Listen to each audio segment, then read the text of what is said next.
Hello and welcome to another edition of Andy's Shed Live. This is Series 8, Episode 10 for this Sunday, the 7th of March, 2021. Hello there everybody, good evening and welcome to the show. Just about ready to go here tonight, and I can see there's one or two people there in the chat already. I'm just getting myself organised, so just bear with us a minute while I do that.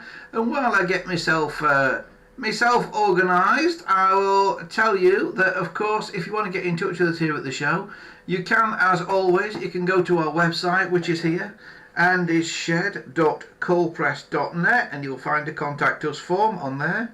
That's andyshed.coldpress.net for the old contact us thingy. If you want to get in touch with us on that, and remember you can also support us on Patreon as well. You can go here, patreon.com/AndyShed if you fancy supporting us on there. And we've even got a shop these days, andysemporium.coldpress.net is the place to go to find the old shop as well. So there's plenty of things you can be doing there. Right, we'll catch up with the chat before we go any further today. Jimmy's here, Dominic's here, Christopher's here, Wesley's here. Evening all, nice to see you all. And Dominic says, congratulations on getting the magic 1,000 subscribers. Yes, we've got the magic 1,000 subscribers. We haven't got any money off YouTube yet, though. Although, hopefully, we will as time goes on. But yeah, we've hit the magic 1,000 subscribers, but we'd like to just nudge it over a few. So if anybody's watching this and hasn't subscribed yet, hit the subscribe thing wherever it is you can see it. Because it would be a big help to us if you could possibly manage to hit that subscribe thing.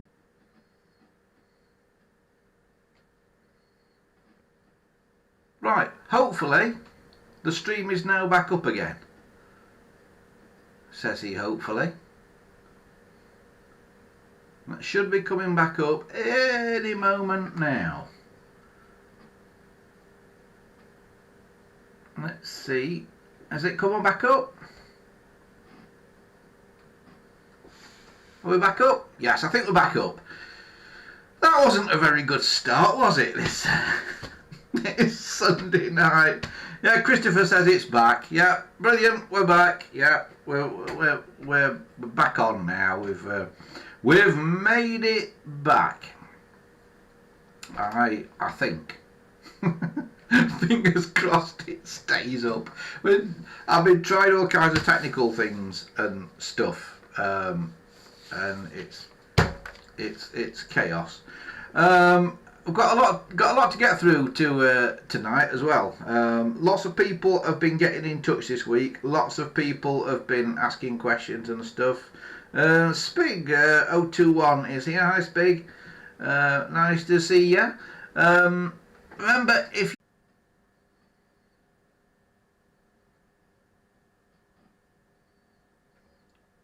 right, apologies for that very shaky start that we've had there today. Hopefully, says he, we are now back up once again, and hopefully we are running again. I'm just looking at it, and I think we're good now. I think we're there. Can somebody just say something in the chat if we've actually made it back, and let me know if we've actually made it back on or not?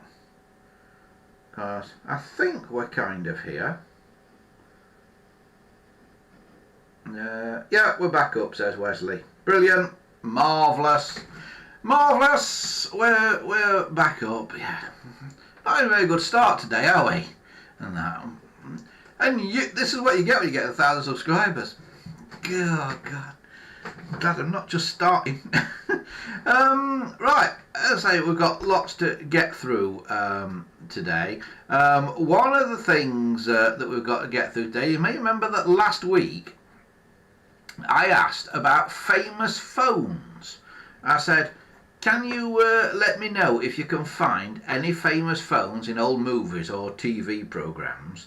And various of you have jumped to the challenge on this, so thanks to everybody who's taken part in this. Here's some of the best ones that we could find, if I can make this work. I hope this works. So yeah, let's have a little look. So yeah, of course, famously a pyramid in Dad's Army, a 200 series phone in Dad's Army from the 1970s. Arthur Lowe and Bill Pertwee there. The classic Dad's Army, which is still on TV here in the UK on a Saturday evening.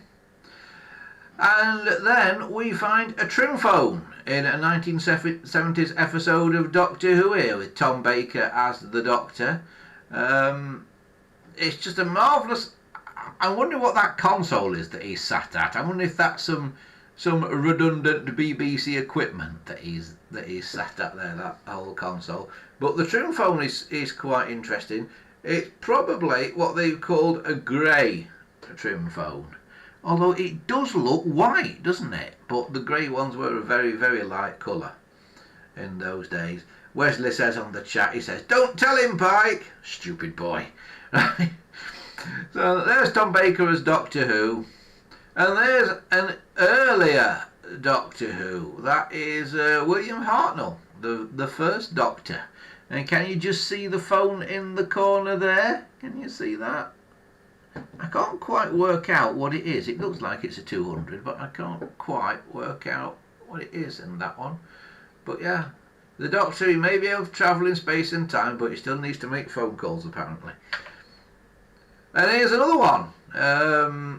This is John Pertwee, isn't it? The third Doctor, yeah, the third Doctor. Got a trim phone again. Look at the cord on the trim phone. It's a straight cord. I questioned this, and apparently the trim phone comes to get him later. They put a trick cord on it because the cord is some kind of monster or something that comes to get him later. So I'm told. And then, of course, we go to Torquay's favourite guest house at Watery Falls. I mean, Faulty Towers. And Manuel there, sort of looking, I don't want your phone to ring. But I'd never spotted the phones on the desk in Faulty Towers. The number of times that I've seen that, I had never ever spotted the phones on the desk in it. So well done to that. Black 700 series. I can't quite make out what they are. I think the 706s or something like that there. And there appears to be two of them on the desk. And note the sort of little address pad there with the dial on it, a little gold address pad thing with the town. They cost a fortune now if you want to buy one of those now. And there's a closer shot of Manuel's phone there in a Faulty Towers. It looks like it's a 746 from that. It looks like it's got a little handhold on it there.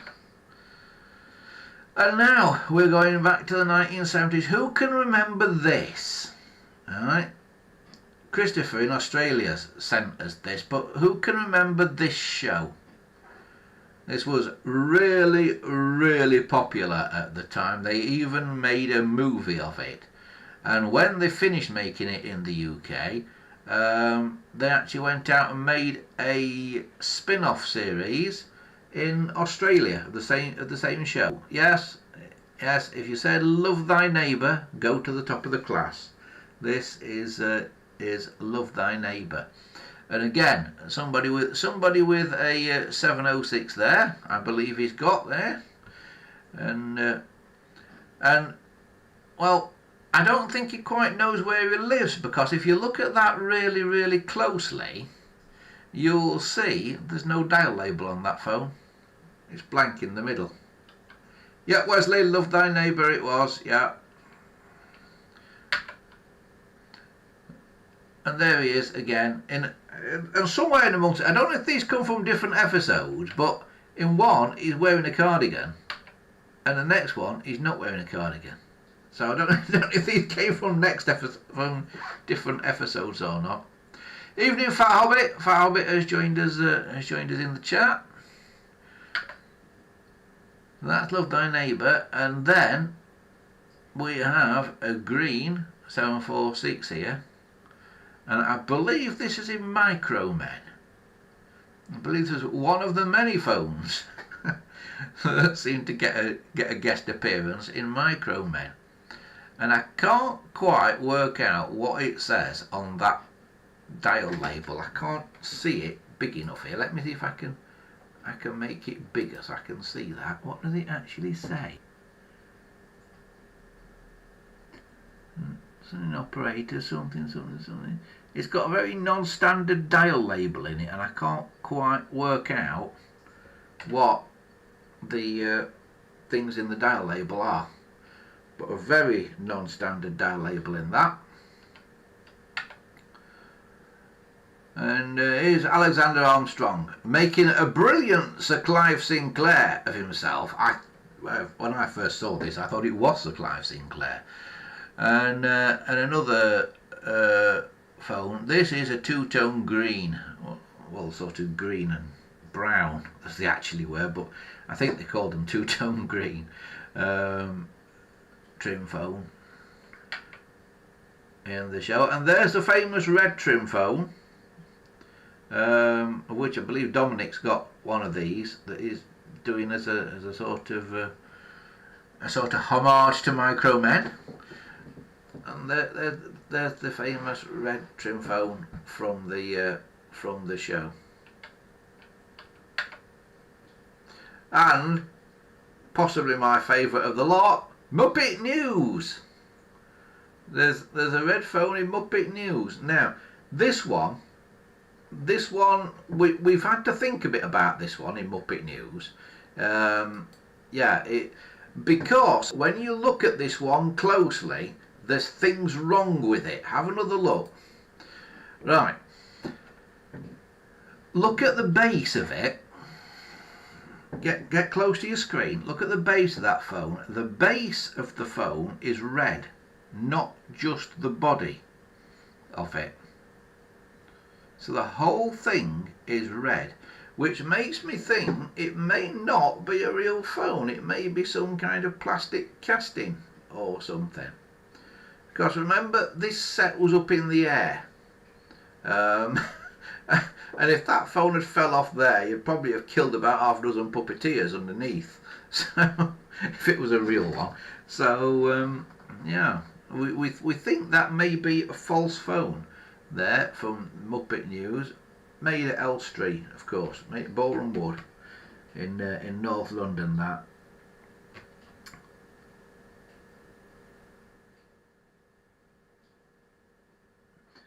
Dominic says, going back to the trim phone thing, he says they've styled it like a former directory area instead of using Cambridge XXXXX on it. So that's why. Let me go back to it. That's why that's got a weird dial label on it. But it does look odd, that it's got two layers where it should say operator on it. It says something else as well, and I can't quite work out what it is, what it says. So there you go, there's the Muppet News. And then my favourite of the lot, and this has been giving me telephonic headaches for quite a while now because I've been trying to work this one out. This is Multicoloured Swap Shop with John Craven there before he had white hair, and Posh Paws the dinosaur. See, I know all about Swap Shop. I can remember Swap Shop from all those years ago. Yeah, the phones on Swap Shop were quite interesting. It was an interesting thing all round, really, because it was the first time the TV companies, at least in the UK, had done a live phone-in on a kids show, and they really didn't know if anybody was going to actually call in or not. They had no idea if they were going to get any calls, and for about the first hour it was on air on the first day, I don't think they did get any calls. But then they did start coming in eventually, and thankfully it was a huge success. The telephones that they used were many. They had a team of operators on Swap Shop that were often in vision. In fact, you can see them there behind John Craven in that soundproof booth. But they had all kinds of phones over the years on Swap Shop, generally trim phones, although in this one you can see John is speaking on a grey 700 series of some kind. It looks, I wouldn't like to say, it looks like it might be a 706, but I'm not certain. Around about that time there were grey 746 type things with push buttons. I don't know exactly what they were very standard around the BBC, so maybe that's what that is. But when you actually called into Swap Shop on that magic number 018118055, you actually came through on one of those trim phones, which appear to have been grey ones with the handsets painted various different dark colours, because on that one you can see there's a grey trim phone with a kind of dark bluish handset there, but there were others. There was a kind of burgundy one as well. And here we are in, I believe this was a gallery tour on Swap Shop when they went behind the scenes. And they've got all kinds of weird things there. Basically 710 type things, although I'm pretty sure they will all be very specialist instruments for the BBC. Look at all the buttons and lights on the top of those. And note the middle one that is actually in use but placed in the off hook position. So there's probably a call going through that middle one there, and if you look in the mirror behind him you can see the camera as well. So that is Multicolour Swap Shop, which was really good if you wanted to see a behind the scenes thing, because you could go behind the scenes quite regularly on Swap Shop. And a couple of 746s popped up in the bill as well, a little bit later in history.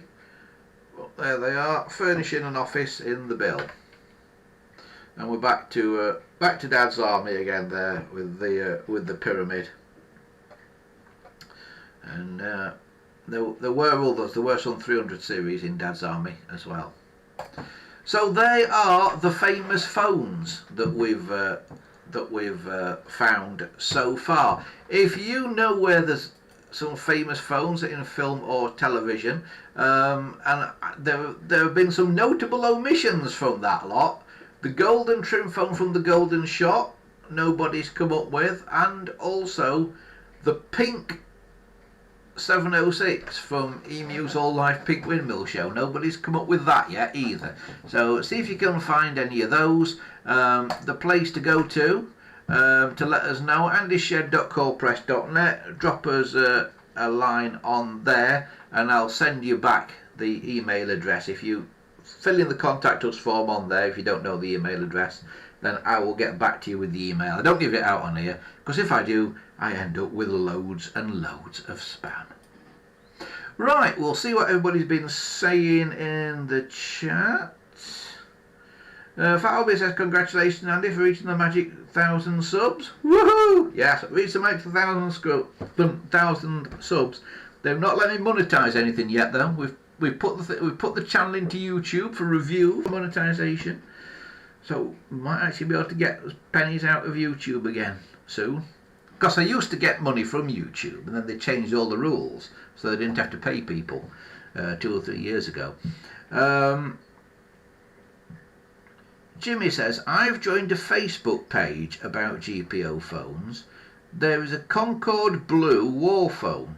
I thought they never made blue ones. They didn't.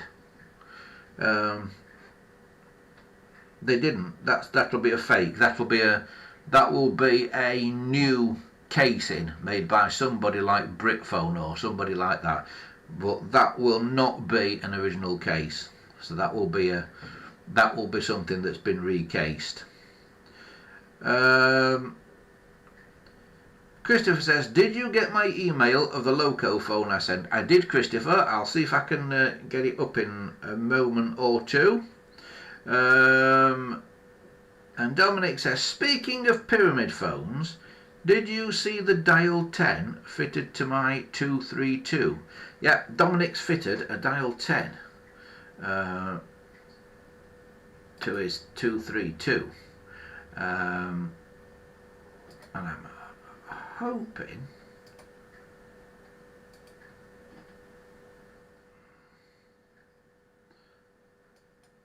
that I might be able to show it you.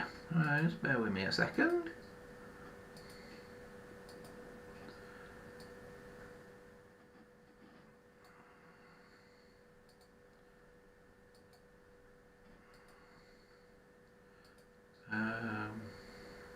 Yeah, here it is. We've seen Dominic's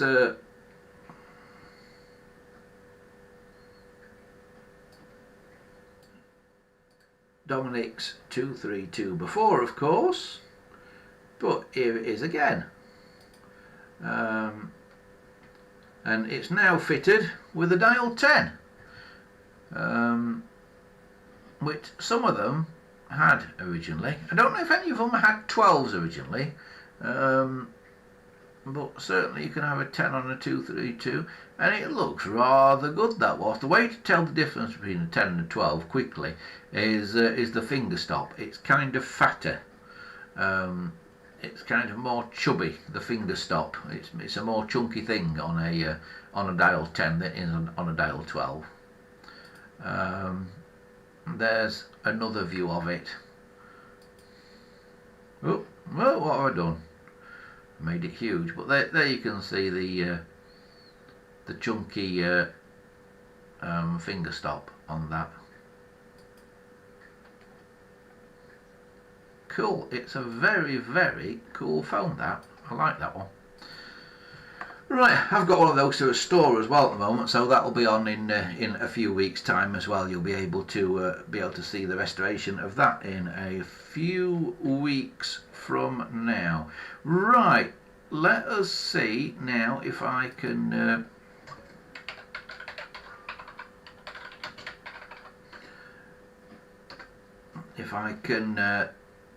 get Christopher's pictures up. There's just a couple of these. Right, where are we? On here.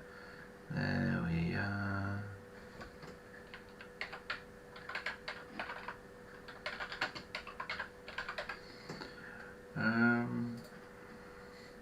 Right, just bear with me 1 second. I'm just finding Christopher's pictures that he sent to us.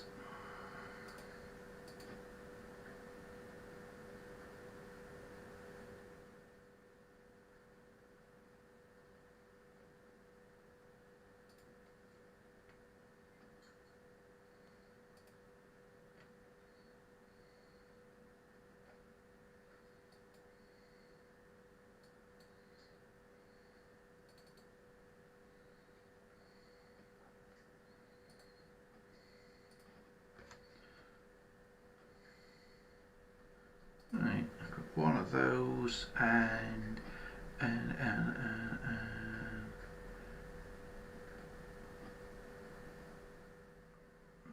one of those.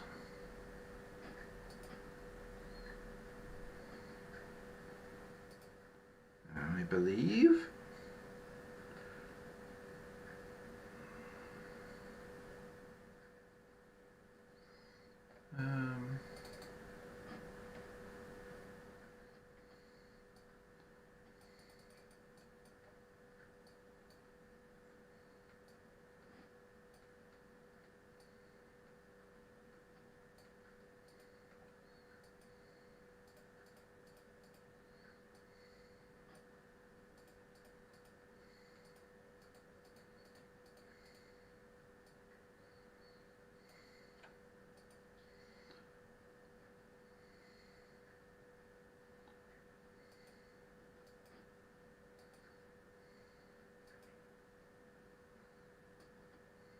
So, right, I hope this works.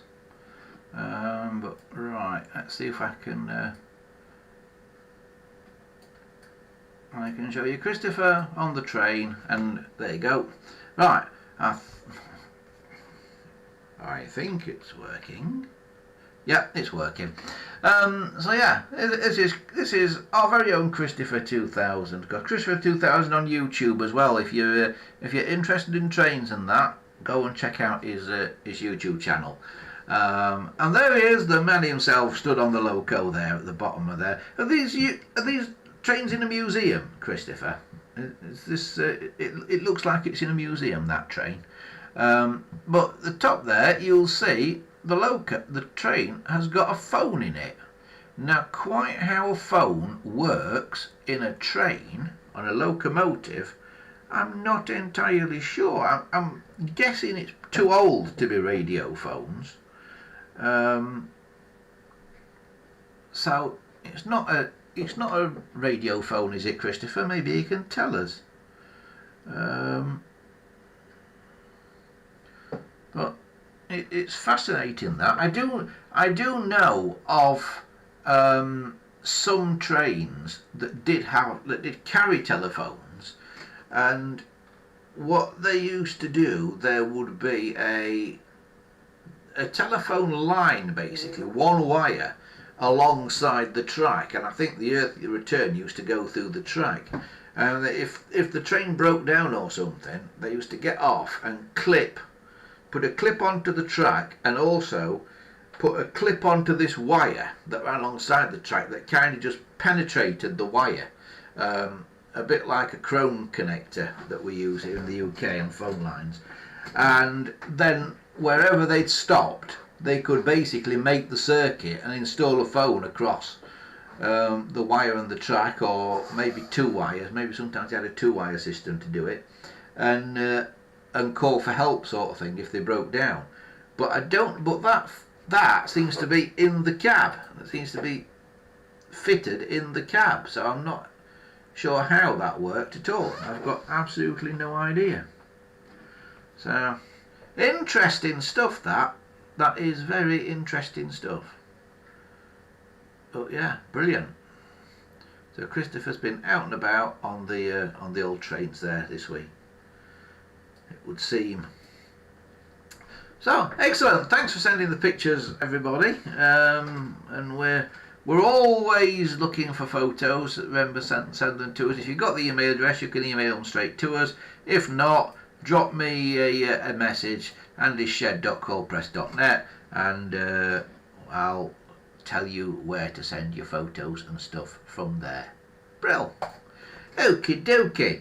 Right, better catch up with what everybody's saying. Dominic says, I'm not certain, but I believe the Dial 12 was produced from about 1952. You may well be right, Dominic. I've got no idea when they started making the Dial 12. And he also says, I know on the Woodhead route they had a very clever system that used the overhead line to call other drivers, banking up Worsborough Incline. Ah, so that must have been positive through the overhead and earth return through the track, I'm guessing. Cool. And Christopher says, those trains that he's on are indeed in a heritage centre. And the telephone on the train is a radio phone. That must be quite an early radio phone then, that. Must be quite early for a radio phone. Cool. Excellent stuff. Excellent. Right. So, we've learnt a bit of something there tonight, haven't we? Don't say this show's not educational. Right. Right, what are we up to today? Not a great deal, actually. I had a bit of a, well, I don't know, I've had a bit of a strange week this week. It's not really gone according to plan this week at all. And we're still working on this thing for people to try and phone in on the show. We are trying to get that working. I think we may have almost cracked it, but we're still working on that. Another person who has been in touch this week is a chap called Kieran, and he's asked me an interesting question that I don't know the answer to off the top of my head. He said the buttons on the top of a 700 series phone, I think he's got a 710 with the buttons, but he says it's got bell on off buttons. What terminals should the 3 wires from the switch go to? And I had to admit, I've got absolutely no idea. So I found a 700 series phone myself, a 746 in my case, with a bell on off, and we're going to open it and have a look and see where the things go, because I know the bell on off on this phone works. Now this has been altered for the current plug and socket system.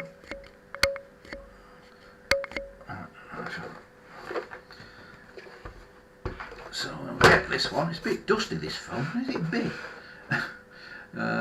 So we'll get this one and we'll have a little look, shall we, and see what we can find. Right. Okay. There we go. Right.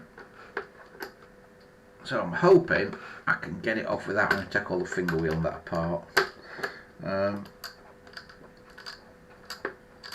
And then we'll be able to tell Kieran where the connectors go. Of course, I have to admit, he asked me a question that completely stumped me. So I'll have a look. There we go. Right, and these are the wires that he's on about. A brown, a blue and a grey one. So the brown one goes to the top of the switch, the blue to the middle and the grey to the bottom. And where do they actually go on the phone? Well, bear in mind this phone is converted as well, so it's had the conversion done for modern plug and socket. And if you want to know about what that conversion is, it looks like this. Okay, that's the conversion for modern plug and socket. So get a screen grab of that if you want. And that's how it should be. The only ones there that might be throwing you for a loop a bit are the ones to the bell set, those kind of purpley coloured wires, because they tended to use whatever wire they got to go to the bell set. They weren't a set colour, those two. So you might have got blue ones, you might have got red ones, you might have got white ones, you might have got purple ones, you might have got brown ones, you name it, you could have got it on there. But all the rest are correctly colour coded. So that is a phone that has been converted for the modern plug and socket system in the UK. Okay, right, so these 3 extra wires, where do they go? Right, let's have a look. Right, the blue one is easy. That goes to T4 together with the together with one that goes off to the bell set. So the blue goes to T4 on there. So that's just on the left side of that 3.3 kilo ohm resistor. And you can see the resistor actually in the phone here. So the blue goes to T4. The grey goes to T17 on mine. And a 16, 17, 18 and 19 are joined together.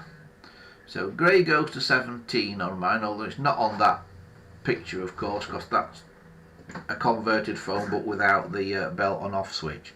So it goes to 17, the grey. And the brown one, where is the brown one off to? And this is the one that looks a bit tricky to find. The brown is off to 17 as well. So the grey and the brown are both off to 17. Yeah?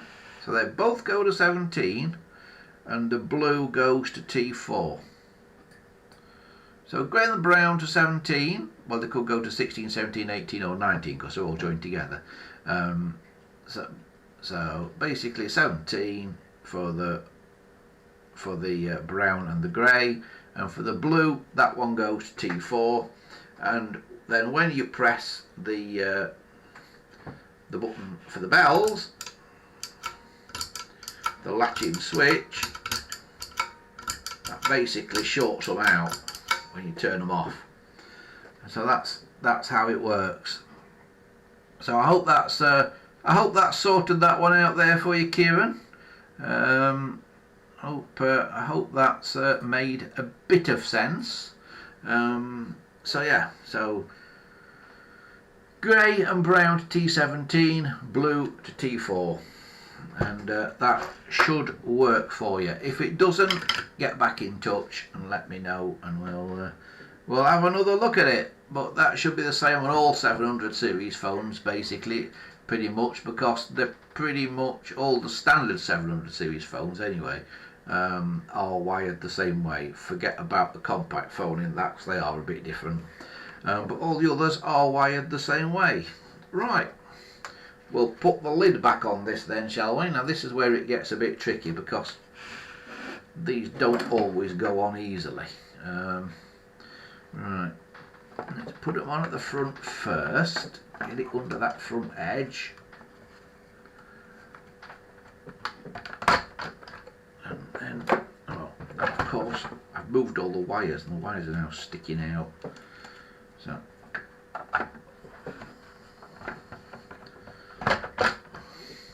if anybody's got any questions or anything tonight, anything they want to ask, anything in general, now is the time. Bung them in the comments. I will get to them in just a moment. Just want to put this back together. What's everybody been up to this week? Seems to have been a long week this week for some reason. Right, there we go. That is back together now. So I will wind the cord around it again now, so I don't get myself tied up in it all. Because there's so many wires and cables and things here, it's unreal.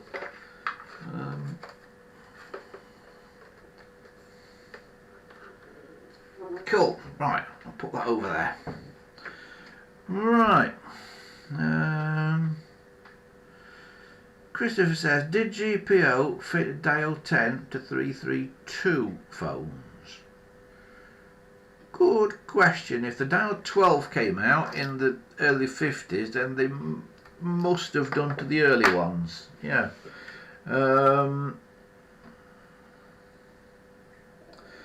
Dominic says, if I remember correctly, the switch shorts across the bell wires. Yep, you're right, Dominic. It does indeed.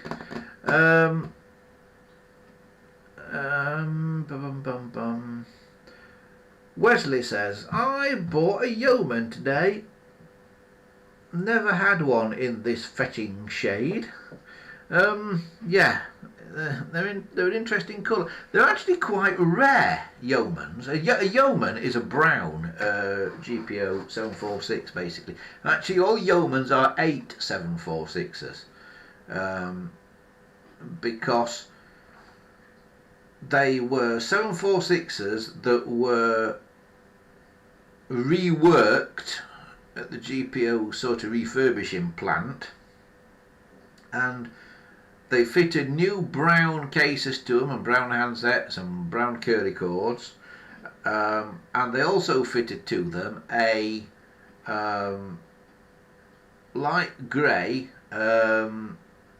lead with the new, well, new at the time, plug on the end of it. And they sold them in the telecom shops that were around at that point in history. you didn't rent a Yeoman. It was after the rental kind of thing was finishing. So you could only buy a Yeoman, a brown Yeoman. And like I say, they were wiping up phones that would come back in off rental, putting new cases on them, basically putting a new line cord on with the plug on the end, and selling them in the shops as Yeomans. So consequently, they're quite rare, Yeomans, because they didn't make them for very long. It was very much an afterthought that these brown 746s came along, so the brown cases were not around for very long. If you do need any of those, I have got some brown cases for those for sale, some genuine cases for sale in the shop here at andysemporium.coldpress.net. That shop is being reworked a bit at the minute, but you'll still be able to find your way around it, and there are some brown cases for sale in there if you need one, if anybody's got a Yeoman that needs a new case. So yeah, they're interesting, Yeomans.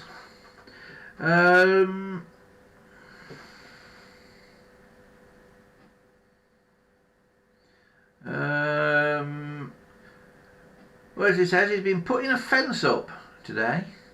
And Dominic says, I've set up my room as a dark room temporarily, and I noticed that in the pitch black my Phoenix phone dial very dimly glowed, so it does have a tritium tube.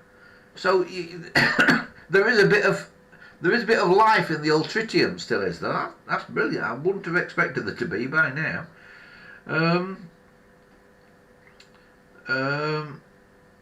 Dominic says he quite likes the look of the Yeoman phones. Yeah, it's all right. That chocolate brown colour is all right, actually. It's not bad at all. Spigo21 says, I have a leather-clad Delta phone which still glows. Cool. The tritium must be lasting well in that then.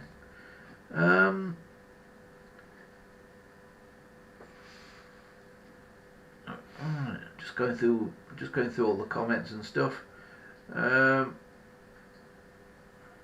Christopher says he was filming the V-Line A66 Loco returning to service on a special train through the weekend. And he says he thinks his GPO 332 phone has got a dial 10.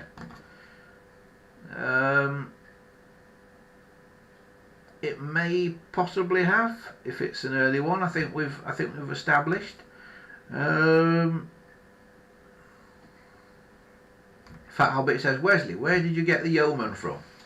Good question. They do pop up on eBay from time to time. I don't know if there's any on there now, but yeah, they do pop up on eBay from time to time. But they are rare, the Yeomans. They are probably the rarest colour. There's a big debate about what is the rarest colour for a 700 series phone. A lot of people say it's Concorde Blue, but I have to say, from my experience, I've seen an awful lot. In fact, I've got an awful lot of Concorde Blue ones. I think maybe Topaz Yellow is rarer than Concorde Blue, but it is supposed to be Concorde Blue, but I would argue about that. But certainly Yeomans, brown Yeomans, are very, very rare. It's the only colour you could buy a 746 in, brown. You couldn't buy the other colours. When you bought one, it had to be a Yeoman, and all Yeomans were brown. But not many people bought them, because they were the same old phone that they'd had for the last 10 or 20 years, you see. And people went out and bought new fancy phones. If they were going to go on one of these telecom shops and buy a phone, they were going to go and buy something different, you know, something exciting, something like a Contempora, or maybe a trim phone, or maybe one of those Mickey Mouse phones that everybody used to rave about. So yeah, the poor old Yeoman, I don't think it sold terribly well, but yeah, they are quite nice. I have got one. I may have got two. but certainly not got many of them. Dominic says the trim phone is too dim to notice unless it's absolutely pitch black. It plans on fitting a glow paint card to it at some point. Yeah, that's the thing that he did with another one, isn't it, Dominic? With the glowing paint.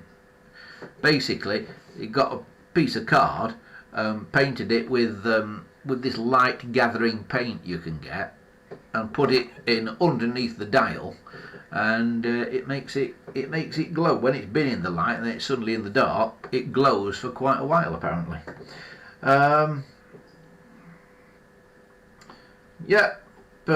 Wesley's Yeoman was on eBay apparently. There are a few on now. Search Brown 8746 and you should be able to find them.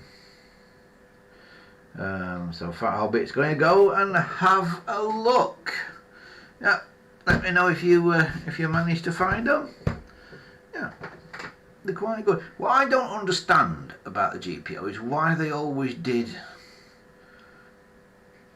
There were certain colours where they missed a trick, I think. For instance, you know how they do a two-tone grey and a two-tone green 746 and even 706. Why did they not do a two-tone blue one? A two-tone blue would have been good. Why did they just do that horrible dirty pond water Concord blue? Why didn't they do a proper blue like they did a proper green? Yeah, they missed some trick somewhere. I know there was talk about there being an orange 700 series phone at one time. It got as far as making a couple, I think, as you know, to see what they looked like, but I don't think it got any further. Having said that, I have got an orange one because somebody painted one. Somebody painted an ivory one. They painted it orange, and I have got that somewhere as a kind of what might have been. Christopher says, did the GPO do a hardwired version of the Brown 746? No. There never was a Brown 746. Because it had the plug on, it was an 8746. Anything that had the new style plug on, the plug and socket, anything that had that had an 8 put in front of its number. So it was an 8746. The Yeoman was an 8746, not a 746. Although, of course, the actual phone it was made out of had originally been a 746.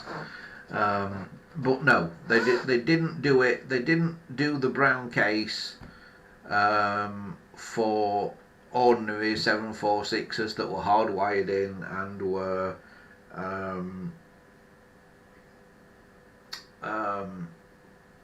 out on contract, if you like, you know, where people rented the phone.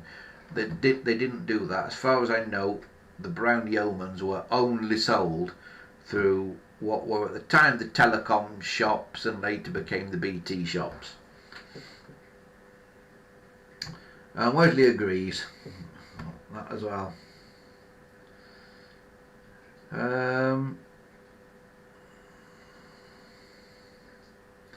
Dominic says, one of the Yeomans is listed rather unflatteringly as Pooh Brown. I don't think they will sell that one quickly. No, it's very accurate though. It's an interesting thing because there was a contemporary. They did a contemporary in a very, very similar colour. And I got a contemporary with a broken case. The top of the handset was broken on the contemporary. It looked as if there had something dropped on it. And somebody had bought I forget who it is now, it may be somebody, it's on here tonight. Someone had bought a Yeoman off eBay and it had arrived shattered into 1,000,000 pieces in the post. And they said, do you want the case to do your acetone trick and liquefy the plastic with acetone and repair the contemporary?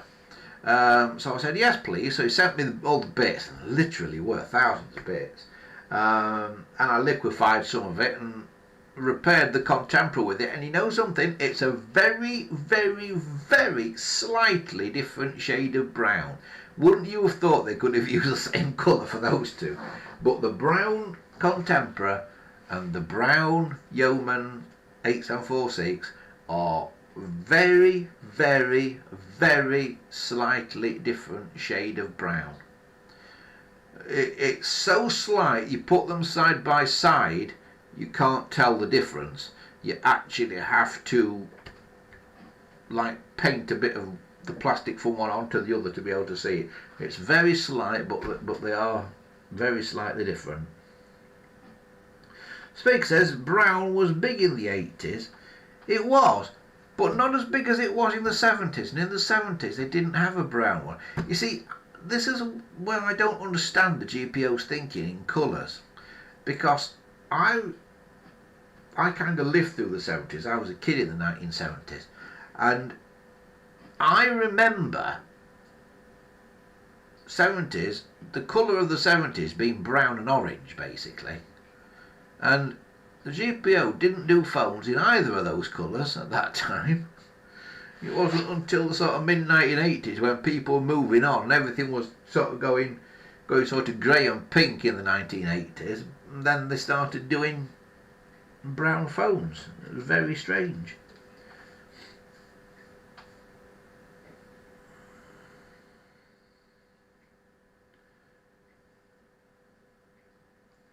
Chris says my GPO 746 has a 1969 old plug and socket on the phone. Yeah, do you mean the not what we think of now as a plug and socket, the thing that looks almost like an audio connector, the sort of round plug thing with many rings on it that goes in? Yeah, they weren't a common thing really. But yeah, you could have got a 746 or even a trim phone with those on, but they were not common. Usually used on house extension or house exchange systems where they have sort of two telephones wired together.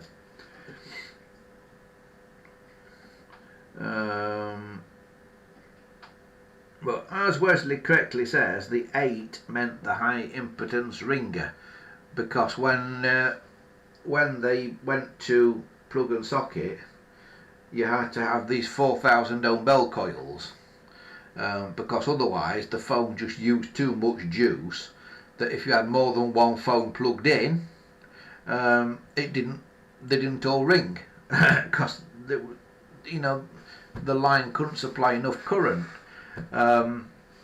So they started to put 4,000 ohm bell coil sets in instead of the 1,000 ohm sets made up of two 500 ohm coils in series that they had done before. And that's why we now, when we convert now to plug and socket, if you've got the old 500 ohm bell coils, two in series making 1,000 ohms, that's why we put a 3.3 kilo ohm or 3.3 thousand ohm resistor in, 3,300 ohm resistor in, because that together with the 1,000 ohm bell set makes 4,300 ohms. And the reason we use a 3.3 kilo ohm resistor and not a 3 kilo ohm resistor is quite simply resistors come in set values, and 3.3 kilo ohms is the nearest one you can get. So they tell me. Not a big electronics expert, but that's what I was told.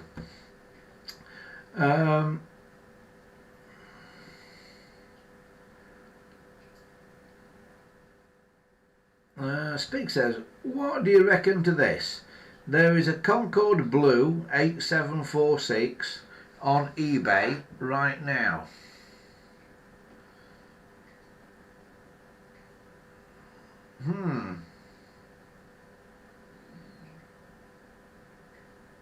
That's interesting,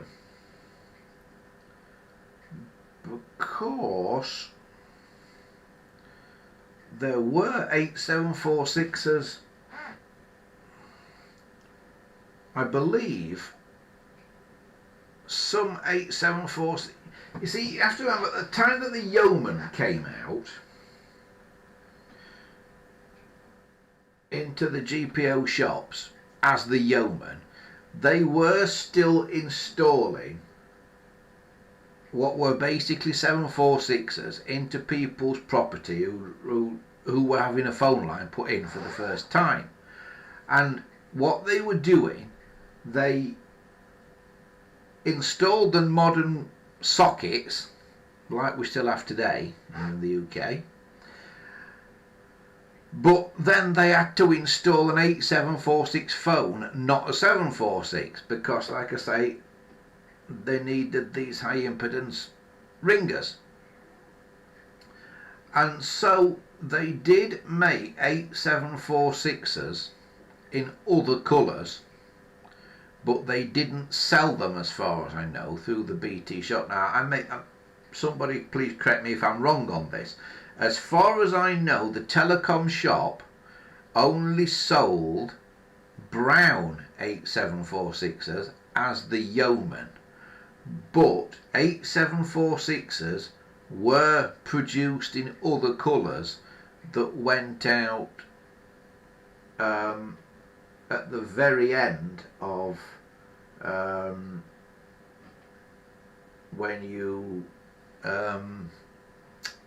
when you rented your phone. I believe that's right. I'll not swear to it though. Somebody might be able to tell us more.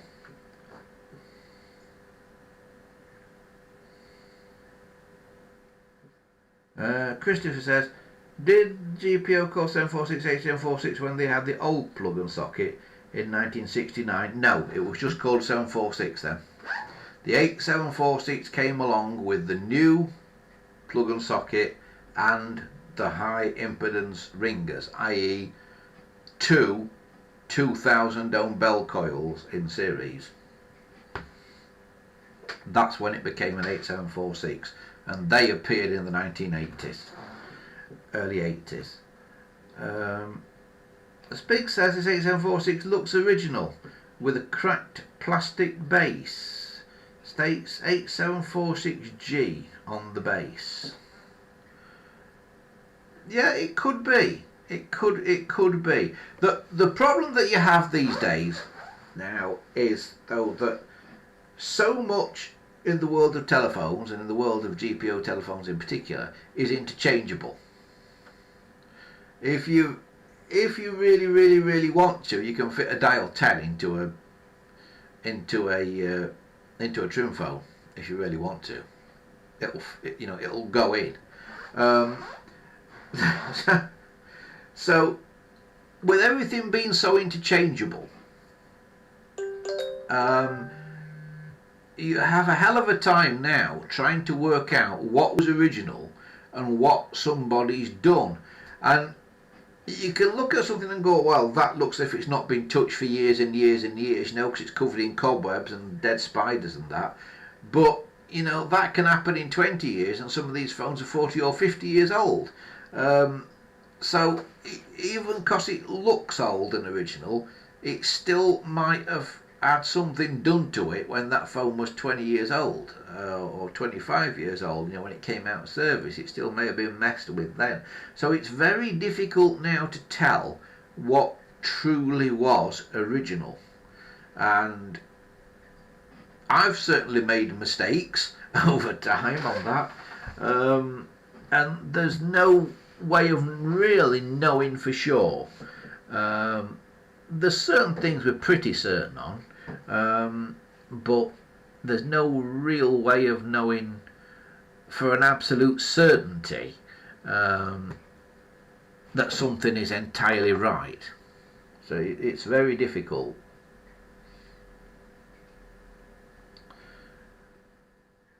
Dominic says, thanks for the dial labels you sent me. No problem, Dominic. Unfortunately, my printer's bust, but I might be able to send it to a printer shop to be printed on card.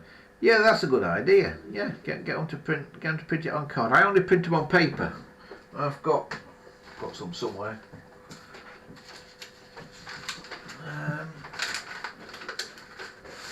Yeah, I don't bother printing them on card because, of course, they're sort of tucked away behind the dial opal.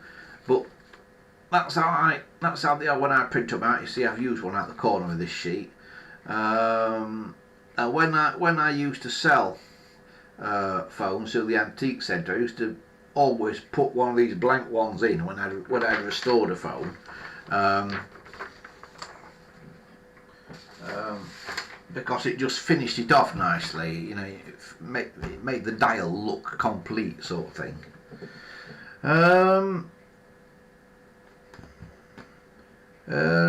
Christopher says, I saw a red Ericsson N1900 phone on eBay being called GP0706. Yeah, it happens all the time. I knew it was an Ericsson N1900 phone because it had just the numbers on the bezel. Yeah, not necessarily an Ericsson N1900 though. Other companies did it as well. For instance, this one that is sat on the desk here, this is not an Ericsson. I forget who it is. I think it might be GEC, this one, somebody like that. But this one's not an Ericsson, and as you can see, it looks like one, but it's not. It's just a different manufacturer doing the same idea. But it's not an Ericsson, that one. I've just forgot who did it off the top of my head. It's actually very difficult to work out who did it. I think I worked it out by getting a name off the capacitor inside it or something, because it's not actually marked anywhere on it.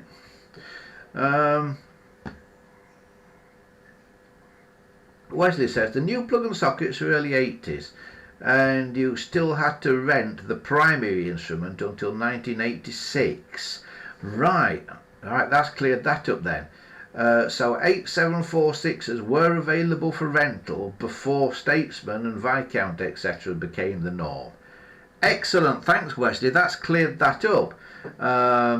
So until 1986 you rented the primary instrument in your house and bought others, but because you might have had more than one phone plugged in, you had to have the high impedance bell coils, so that's why it had to be, the primary instrument had to be an 8746.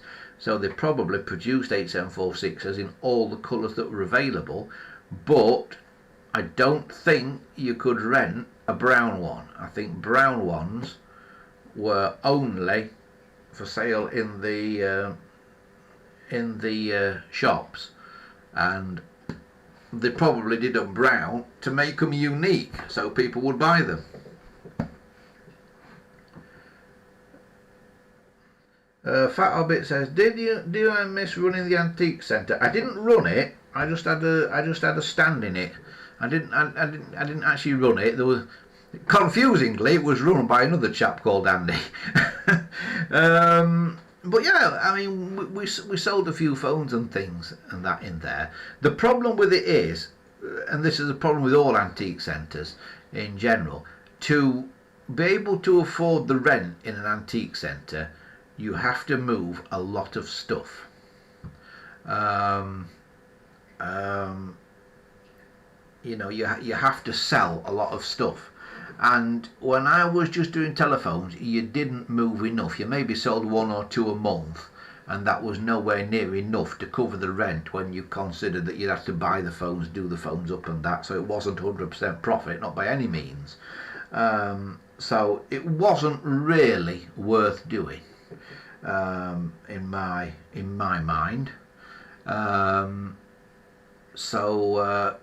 we kind of gave up after a year or a couple of years or so, but I may go back to it one day. I still do phones up for people if anybody out there wants one doing up, wants one restoring. There's somebody sending one to me at the minute, a lady who's got in touch, who's sending one to me. I think it used to be a granddad's phone. It's a grey 746. And she wants it restoring so she can use it again. So I still do them up for people. If you want your phone doing up, if you want your phone restoring, then drop me a message on the website andyshed.coldpress.net, and I will be happy to give you a quote for doing up your phone, whatever it is.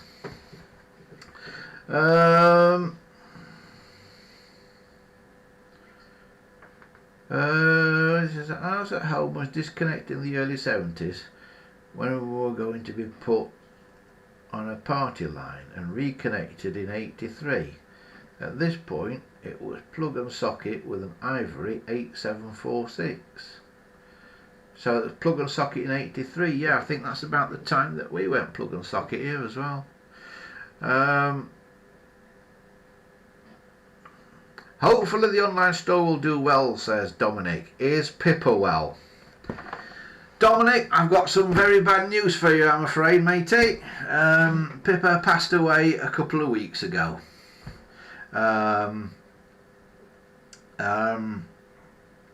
Yeah, she had cancer, and it all got a bit too much for her. So we lost poor old Pippa a couple of weeks back.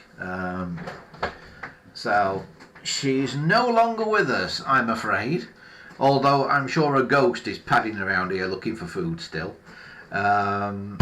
So she's no longer with us, but what is going to be happening soon, hopefully, if the COVID situation improves, we are going to start fostering dogs.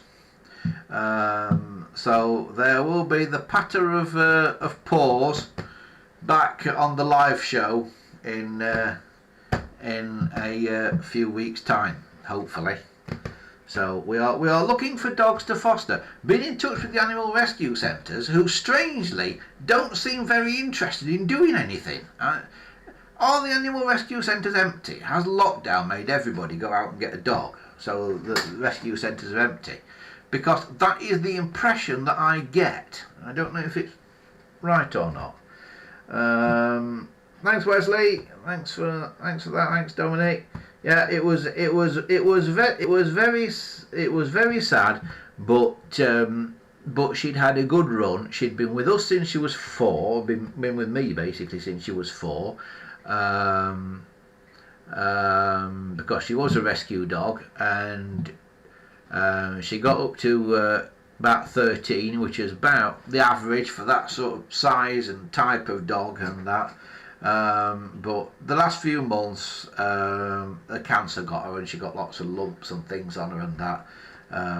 And it's not the lumps that you see on the outside, of course, it's the lumps on the inside that interfere with your internal organs and stuff like that. But she wasn't in any pain, and she was basically a normal self until maybe a couple of days before the end, sort of thing.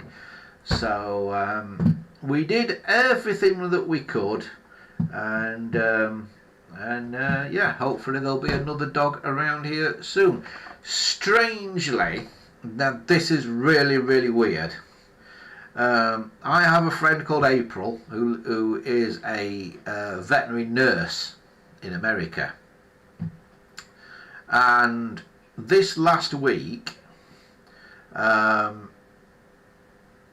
she has got a puppy that's come into the vets, a homeless puppy, tiny puppy, not very old at all, and it looks almost identical to Pippa, except for the fact it's a boy, not a girl. But it looks almost identical to Pippa. It is so strange. I didn't really believe in reincarnation, but tell you, you see this photo and it does make you think. So that doggy is with April in America and needs a name. I've been asked to try and name it. Neither of us can think of a name. Can anybody think of a name for a black and white puppy in America, please? If anybody can think of a good name for a dog, let us know.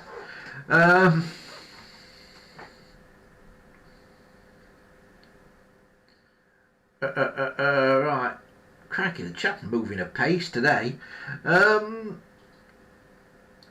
Christopher says, did you know if hardwired 746 phones get changed to plug and socket at your house by GPO? They certainly didn't here. When they put in a plug and socket here in the however many years ago it was, God, I feel old now. They took away the red 700 series phone that we had, and they put in a nasty plastic push button thing that lasted about 6 months before it broke. It wasn't a Viscount and it wasn't a Statesman. I don't know what it was. It was a strange thing with big buttons on it, and it was hopeless basically.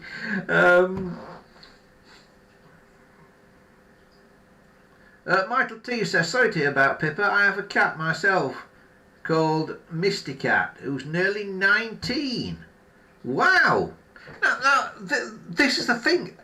I've heard a lot. I've heard about cats that are 21. So you may have a few years to go there yet, Michael, if it's only 19. But yeah, I have heard of cats getting into the 20s. I've heard of dogs getting to 19 as well. A couple of people that I know are 19-year-old dogs. It tends to be smaller dogs though, you know, little dogs. The smaller the dog, the longer they seem to live. But yeah, everybody should have a cat or a dog or something, I think. When you lose a dog, you suddenly realise there were lots of things that now you have to do differently. Like, for instance, now when I eat a sandwich, I have to eat the crust myself as well. Because I used to give the crust to the doggies. And also, I'm missing packages now at the door. Because she had like super sensitive bat hearing, of course. And you didn't hear somebody knock on the door, but you did hear that ruff, ruff, ruff, ruff, ruff, ruff, as a result of somebody knocking on the door. And yeah. I now need either another dog or a doorbell. So and I've tried a doorbell this last week, and it didn't work, and I missed a package because somebody pressed it and the blooming thing didn't go off. So I've got to go and get this. The package that I missed, my Royal Mail have had the cheek to send me a text, because it was a signed for package. They've had the cheek to send me a text message that says for re-delivery it'll cost me £1 something to have them re-deliver it. Now, since when has it cost the person receiving the package at Royal Mail to get the package? I think that's cheeky, that. Tomorrow morning I am going to be giving Royal Mail a piece of my mind. Don't use Royal Mail, they're almost as bad as Hermes.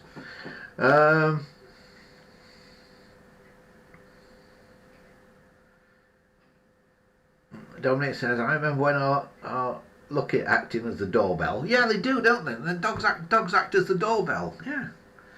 Yes, and now I've got to get a blooming doorbell as well. So, yeah. Yeah, so we're looking to adopt a dog or something, or foster a dog rather. We may actually adopt one if one comes along that's right. So if anybody knows of a dog that needs a home, let us know.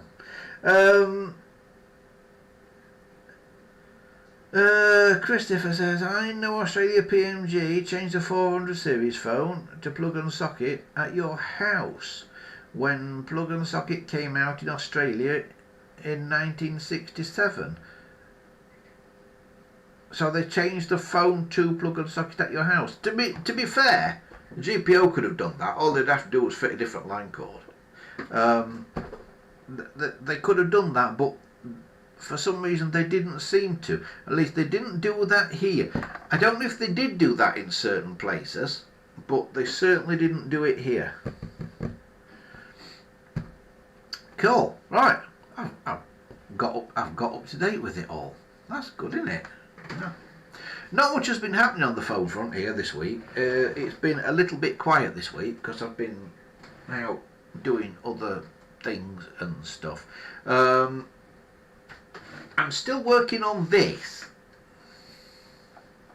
This is the well, it's actually called the gondola because it comes from Spain, but it is, for all intents and purposes, an American trim line.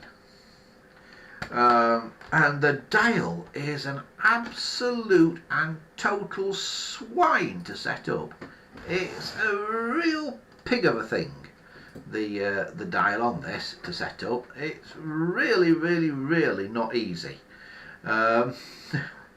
So I've been working on that this week, and it's still not always dialing the right numbers. It's still sometimes misdials. If anybody knows the foolproof way of setting up the dial on a trim line or a gondola, let me know, because it's proving, I'm not saying difficult, it's proving frustrating, because it's such a fine thing between having it set right and not having it set right. It's not easy to set up.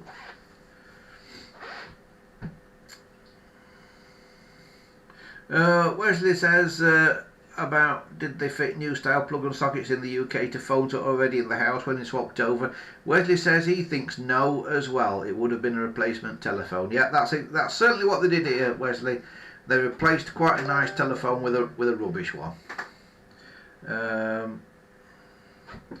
Rotatone. Rotatone what, Wesley?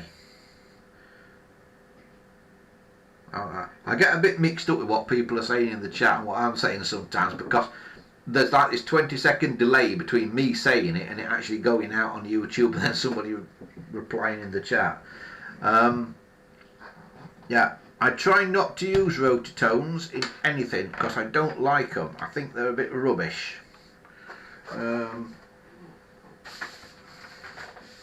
They're just not nice things, rotatones. They're not easy to install in the first place, and they change fundamentally how the phone works and how it sounds and stuff. You know, and you're stuck with it in the phone when you put it in, unless you go to the trouble of reverse engineering to take it out again. You know, you're stuck with the thing. If you really want a dial phone to be tone dialing rather than pulse dialing, there is a better thing than a rotatone. There's a thing called the Dial Gizmo, which basically is a little box that fits between your phone and your wall socket, and it's called a Dial Gizmo. Wedgie says a rotatone for the gondola if the dial speed is problematic. Yeah, but wouldn't it do the wrong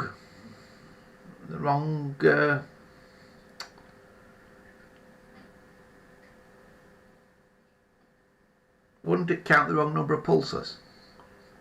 I don't even know if you should fit a rotatone into that, actually, into that gondola. But yeah, there's a better thing than rotatone. Like I say, there's a Dial Gizmo, but I think it'd still count the wrong number of pulses. But it's just setting it up. It's such a fine thing to set up, and the dial's all little plastic bits and things. You know, little plastic cogs and stuff that are, and a little cam that you can hardly see as a cam because it's just very slightly off centre, and it's really, really, really difficult to sort out. Really difficult to sort out, and there don't seem to be any information on trim lines out there. It's a bit odd. I used to be on a forum that was basically an American-based forum for old rotary phones, and I gave up posting stuff on it in the end because there were lots of people on it, but the moment you asked even just a half technical question, all these people who were supposedly experts and been around for years and years and years, ask a slightly half technical question and you could like hear the tumbleweed blowing across the plain but not much else. You certainly never got an answer. And that, you know, you said, how do you set up a dial on a trim line? It would just be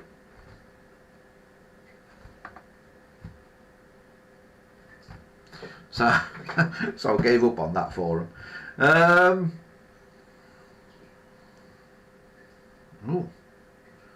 Oh, what's happened there? My phone's done something strange. Why did my phone, like, something popped up on Google on my phone there? Weird. So yeah, I gave up on that forum. Right, so there you have it. There you have it. So yeah, so we're still working on that. An American phone that has worked a bit better is this one. This one's lovely. This is not a, oh, which way am I going? This gets me every week, this. I never know which way I'm supposed to move these. This is not an American 500 series. This is the kind of competitor to it.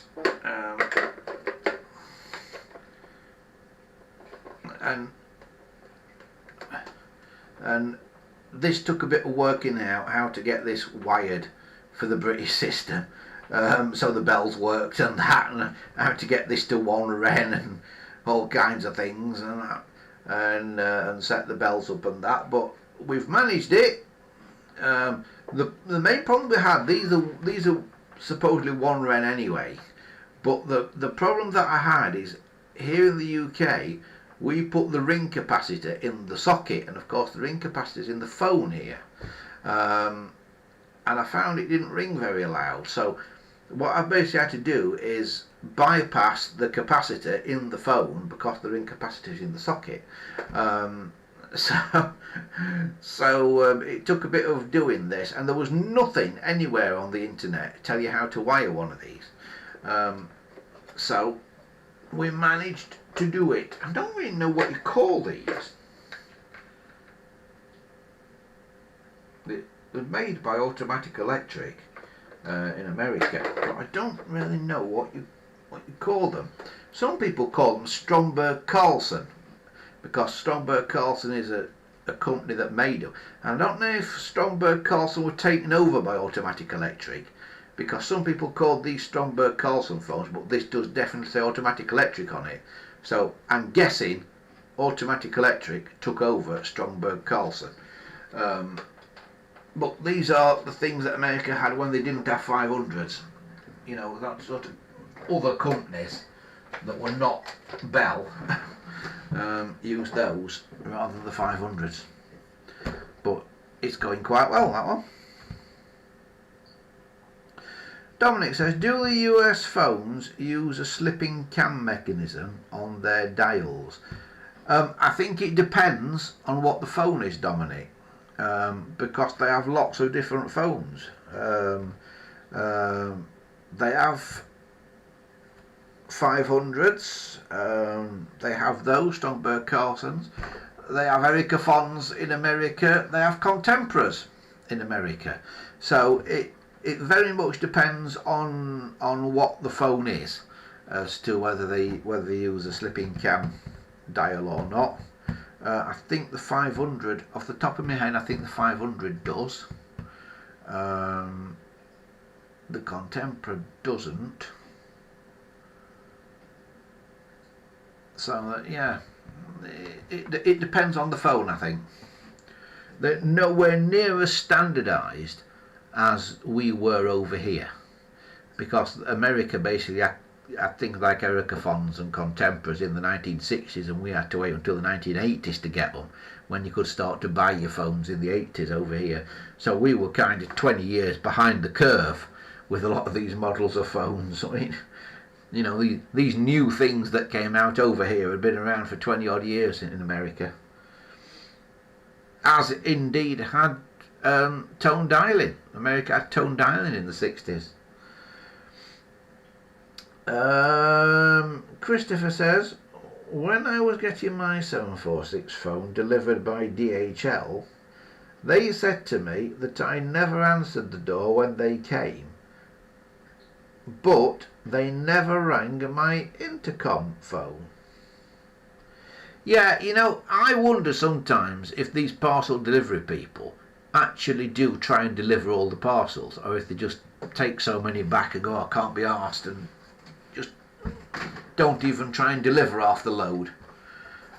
I definitely get that feeling that sometimes they don't even get out the van and try and deliver something. They just drive straight past and take that one back.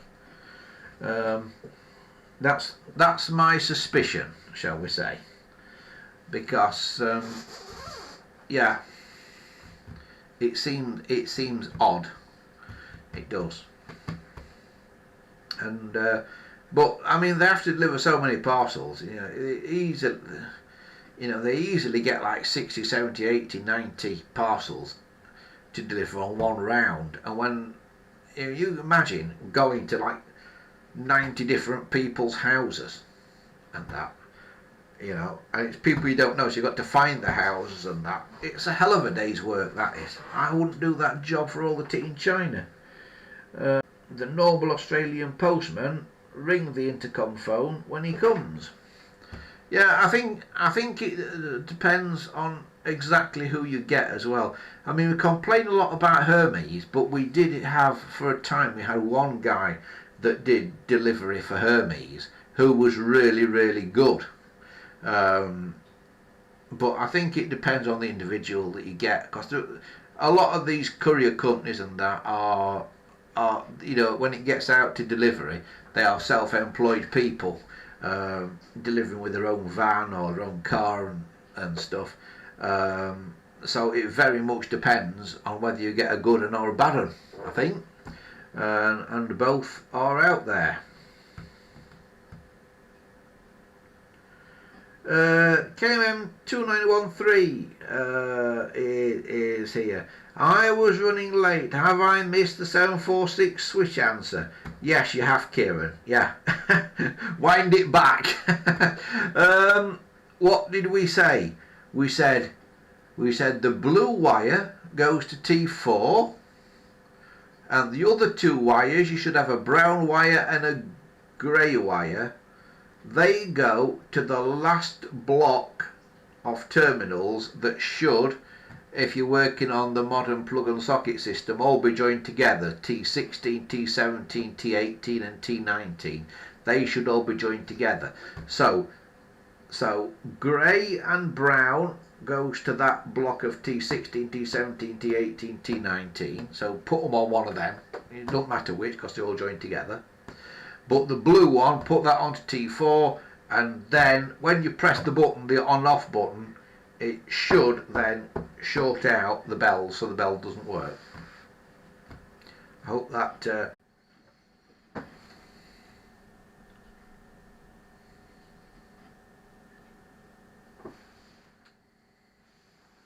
And we're back.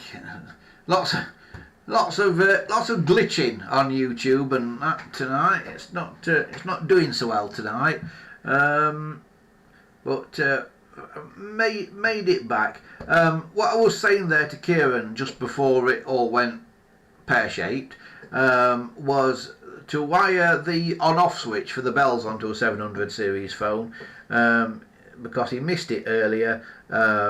The blue wire goes to T4, Kieran, and the brown and the grey wire go together to either T16, T17, T18 or T19. They should all be wired together anyway. They should all be linked together if it's converted from modern plug and socket.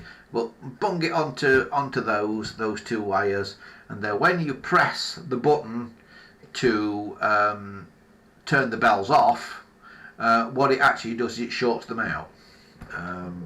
So that's how it works. Right, we've about cracked it. Christopher says, can I ring in on CNET? Right, as we're near the end of the show, Christopher, yeah, we'll have a go at this, shall we? You may be able to ring in live. If I can just bear with me one moment, and we'll see if we can do this. We'll do a bit of an experiment, shall we? And we'll see if this works. Right, let me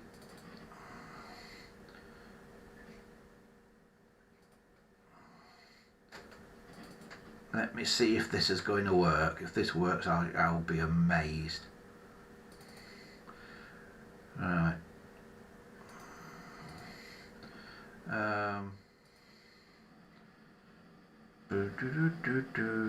Dominic says, welcome to Swap Shop. Not yet, Dominic. Not yet. We're working on that. Shh. Don't tell the world about Swap Shop, Dominic. We are working on that. Right, Christopher, if you want to try and ring in, the number to ring on your phones is 201, Christopher. Okay? Just ring in 201 and that should ring at my end. And you will be broadcasting live to the masses. Hopefully. We've not done very well technically tonight. Do you think I might be pushing it a bit? No, yeah, it is doing it. Hello, Christopher. Can you hear me? Yes, it's working on this end. It's working. Blimey. I'm so impressed with that. Now the question is, can people out there in internet land hear you? Say something. I can hear my voice on the stream, but it's a bit delayed again. Yeah, the stream will be delayed. The best thing to do is turn the sound off on your live stream on your computer or whatever you're watching on, and so to listen to me through the phone. Did you get my question I asked on the chat before about the 706 telephones? What did you say? The chat's gone a bit fast tonight, so I've missed a few things. I said the GPO or Ericsson dual holes in the case of 706 behind the handset on the top for toggle switches for belt on and off switches.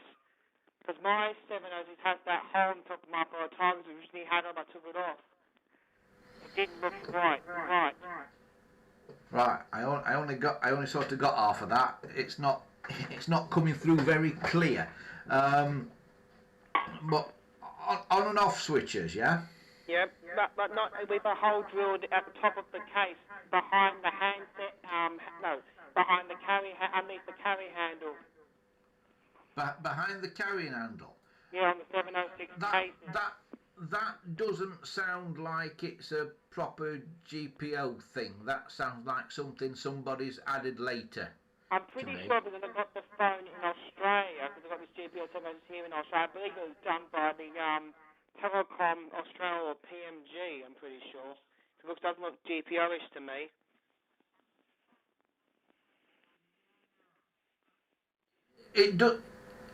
It's not anything that I've ever seen. That it doesn't sound right. Why would they do it that way? Why would they not just put the switch where the switch ought to be? Yeah, but we originally had something there because mine's missing the blank that goes in the hole. Right. I don't know. I just don't know.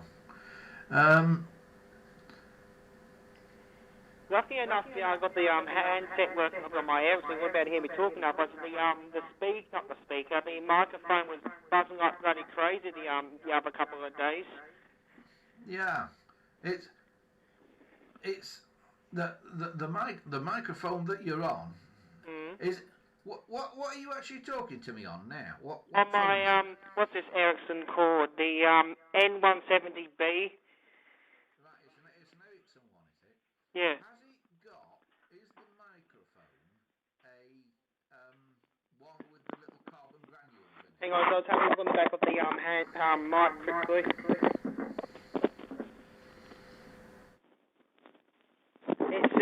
It says 16. It's got 16 Gen, the grey one, with the black thing at the back of the grey front, like the GPO one's heard. But that's not the original in here now. I changed it to my other one I had from my other GPO I had. No, it sounds like that might be a carbon granule microphone, and it's a bit. I don't know if it's the fact it's having to come through my computer or if it's at your end. It's a bit.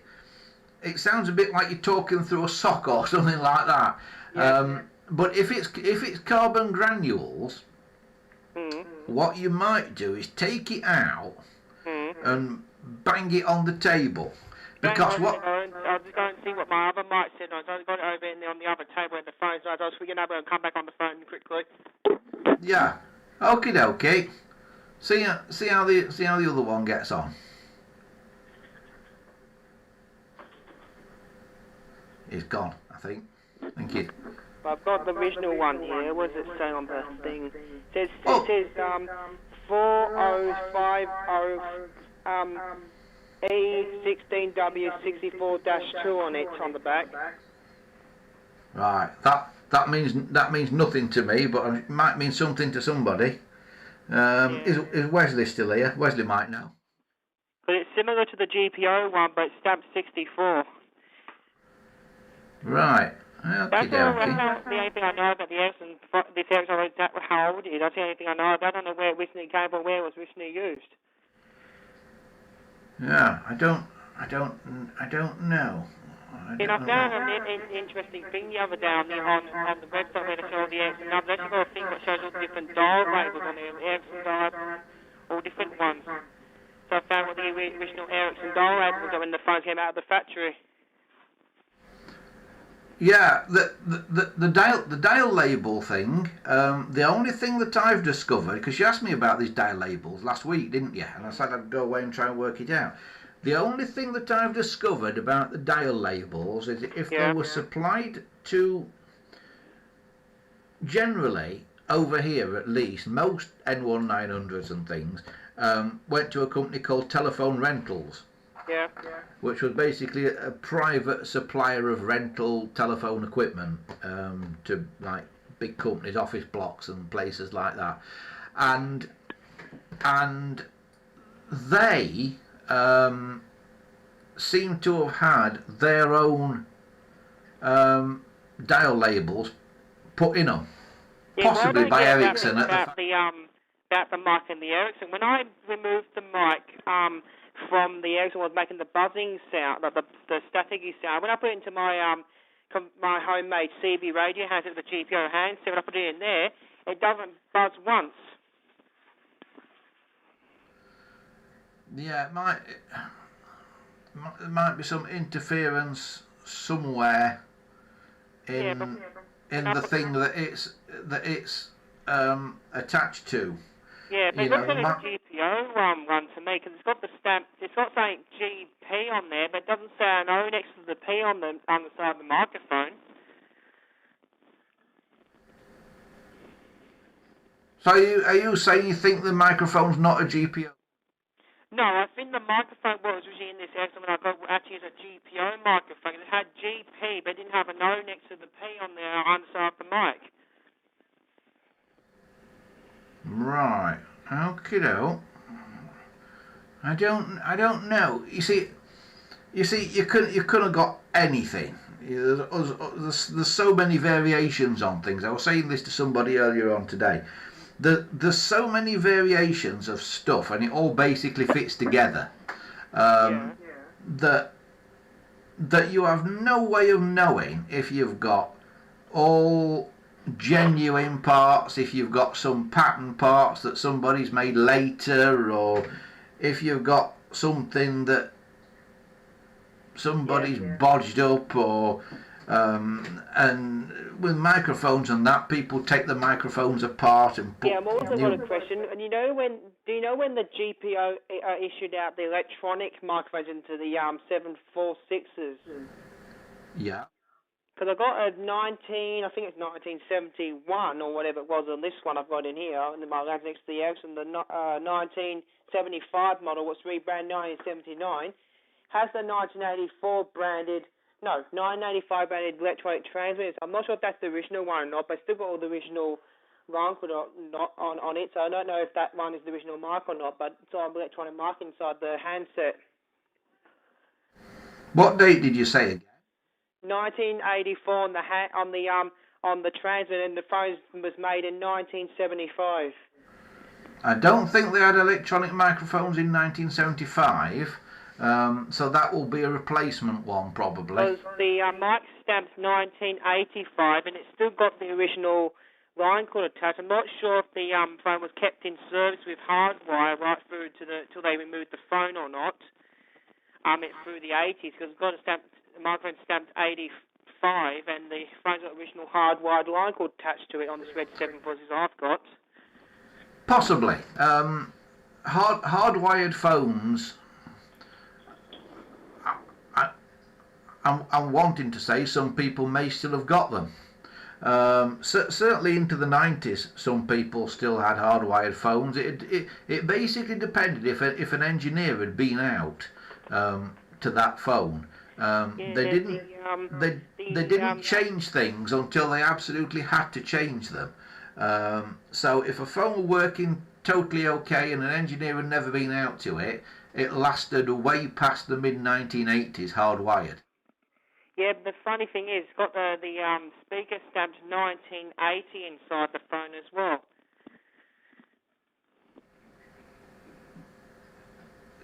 So it sounds like somebody had been out to it then. They've probably just been out to it and just hadn't bothered doing it for plug and socket. They probably went out to it in maybe 1981 or something like that. Or the person who originally had the phone before me didn't want to go to the modern pluggers, they just wanted to keep their phone like it was. Yeah, it's possible. I don't think they forced plug and socket onto people. I think basically they only gave it to people who wanted it, so they could like plug a second phone in. But if they were happy with just one phone, I think the hardwired systems. I've also got a question about the red cases. Do you know if the red case get a white tinge on them after a few years or not? 'Cause my Red 7.0 has got this white tinge over the thing. It's like a glue stain, but I'm not sure. It's not glue. So when I try rubbing it off, it goes away and then comes back again. Is it like a kind of white bloom sort of thing on the? It looks like the fog's gone onto a window and made it frosty on the inside. Yeah, I've never seen that on a red one. Blue ones are prone to it, and it's the devil's own thing to get off. Because I tried a very, very light grit sandpaper. When I rubbed it, it never came off. It just went away and then came back again. Yeah, you've basically, to get rid of the white. Some time ago, can you remember when I did on here? I'm thinking about it. Can you remember when I did a blue? A Concord. Concord blue one, yeah, when you sanded with sandpaper. Yeah, and I had trouble with that because that had got a kind of white bloom on it. Is it something like that? Yeah, not bad like yours was. Mine's like a very white fading on it. But I think it was done by the sun. I'm not sure. Yeah, the sun normally turns them a dark colour. And it doesn't affect red ones for some reason very much. It's actually funny though. The front of where the dial bezel is all a little bit white, and on the case that part, but the bottom half on the front bit of the case where the clipper clips into the underneath the case is not white, and then a little bit of the handset's gone a little bit white. Yeah. I don't know what it is that does it, that turns them white. I don't think it's the sun, but I wonder if it's coming into contact with some sort of chemical. If it's phones that have been used, let's say for instance in a garage or a workshop, and the mechanics with oily hands have handled the phone, and the oil somehow reacted with the plastic over years. Yeah, I've got this very funny thing about a phone I got wild. I got this old-fashioned magneto type phone was full of black oil inside the phone on the base. Yeah, I've never had that one, but this white stuff though that you're on about, this kind of white blooming. Dominic's just saying in the chat now that the Phoenix phones are known to suffer from this white bloom. And it is something on the surface, but it's something very hard attached to the surface. I know if you rub it with acetone it comes off, but the problem is you've got to take a layer of plastic off with the acetone for it to come off and stay off. I don't really notice it anyway. I just leave the phone on the bed. I don't really notice it's white when I'm just having it on the bed. I don't bother about it with it white anyway. Yeah, with all this discoloration that goes on, um, the way to deal with it, I think, is it is it even? If the discoloration is even and it looks reasonably sensible, I say don't bother messing with it. Just leave it. A lot of ivory 706s turn a sort of primrose yellow colour, and provided they've kind of got it on both sides, it looks okay. So just just live with it. If however it has got suntanned on one side, then you probably do need to do something about it because it sometimes looks silly. But it depends how silly it looks, really. I tend to leave them unless they look really, really, really bad. They've really got it from one side. And then what I do the acetone trick. I'm sure you've seen my videos about doing the. Yeah, so I've done that with my ivory one. Also, because have you ever got a phone that has oil on the base of the phone when you undo it? Sorry, say that again, Christian. Have you ever got a Bakelite phone that's got like thick black oil on the base that's holding the phone together when you undo the screen? It doesn't come apart easy. No, Bakelite doesn't do anything. Bakelite doesn't go sticky. It doesn't do anything. Bakelite. It's totally inert, basically. Bakelite. Yeah, so got this phone. I think a year ago was it when we did get that magnet off about in 2019, Mum? Yeah. What is a problem with Bakelite phones is some of the parts are sometimes not Bakelite. They're made out of something else. Yeah, because all this phone. And that's something else that they're made out of, and this happens a lot with 200 series. It happens with the hook thing, the little T-piece on a 200 series that the handset rests on. Yeah. That and the sort of horns, the four horn thing, they are often not made out of Bakelite, even though it's on a Bakelite phone, and they do go weird. They kind of, it looks like they've almost kind of melted sometimes and then gone hard again. And it's because of the strange sort of plastic that they're made out of, and the age of the plastic. There's not a great deal you can do about it, I'm afraid. If you've got something like that, you're looking at a replacement part to solve the problem. Because this phone I got had like this black oil, like it looks like it was being in an oil refinery or something. This phone I've got, it was using an oil refinery or not, I'm not sure. Because it had oil like really thick, looked like motor oil inside them. It went hard. What happened when I undid the screws? It actually made the case stay onto the base. I couldn't get the base away from the phone. I guess it could have got oil inside it. It could have, somebody could have put some motor oil inside it, or some grease or something that over the years has got dirty and turned black, and it's possible. A lot of things do get over oiled. I mean the whole base was covered in black oil, the whole thing. All right. Or maybe it was stood in some then. Maybe it was dropped in the oil refinery into one of the oil tanks or something. That's what I'm wondering, because it's covered in oil inside the base. Even on the underside, it's covered in oil. Yeah, it could be. Are you sure it was oil? It was oil, because it's very sticky. Yeah, right. Well, I could smell it was oil as well, because it was very smelly. The oil was always inside the phone. It smelled like it was being an oil refinery before as well. It could have. I mean, where they've been, of course, we don't know. Over the lifetime, they could have been anywhere.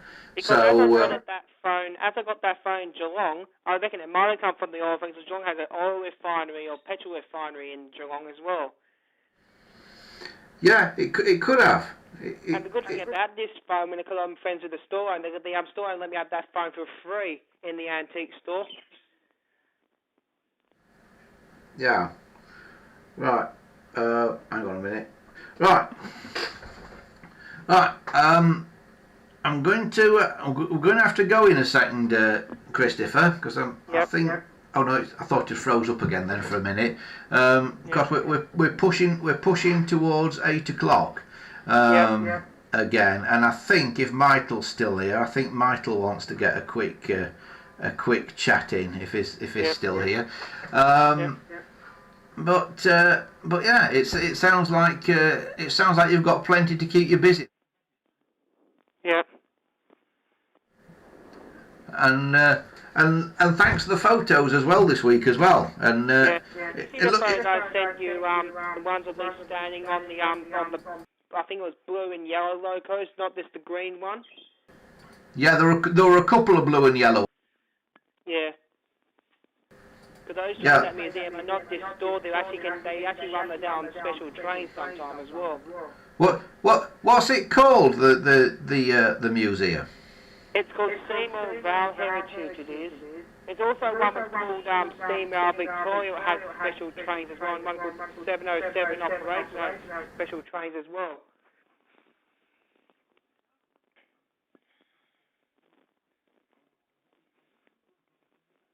Yeah.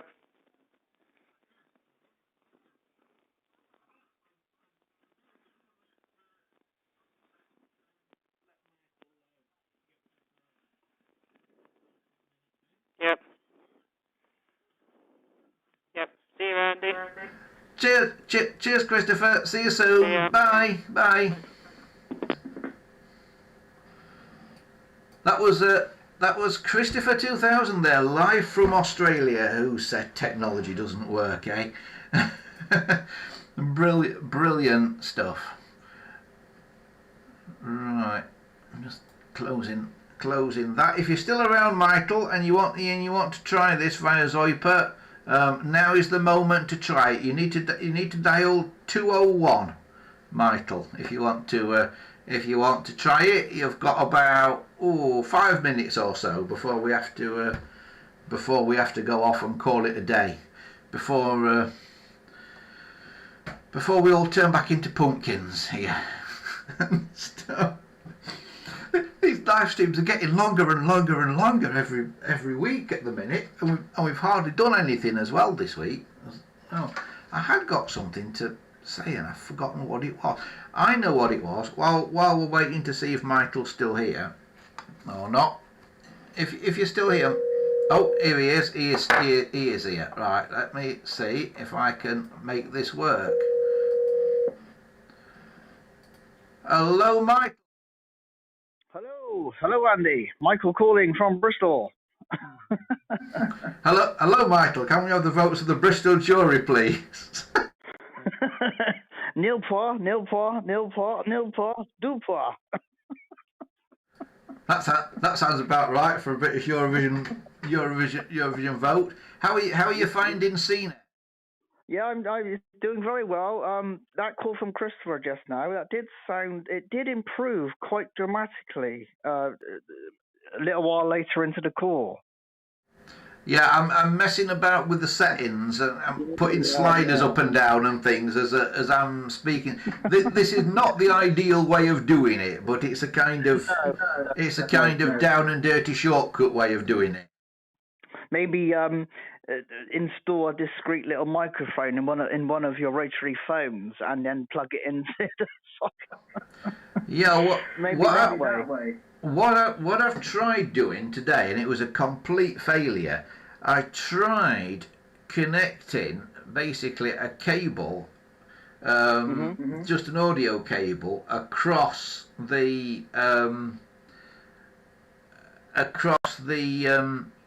T1 and T2 in a 700 series, which of course goes to the earpiece, and then feed that into the computer. I thought I might be able to do that and feed that into the computer and get audio.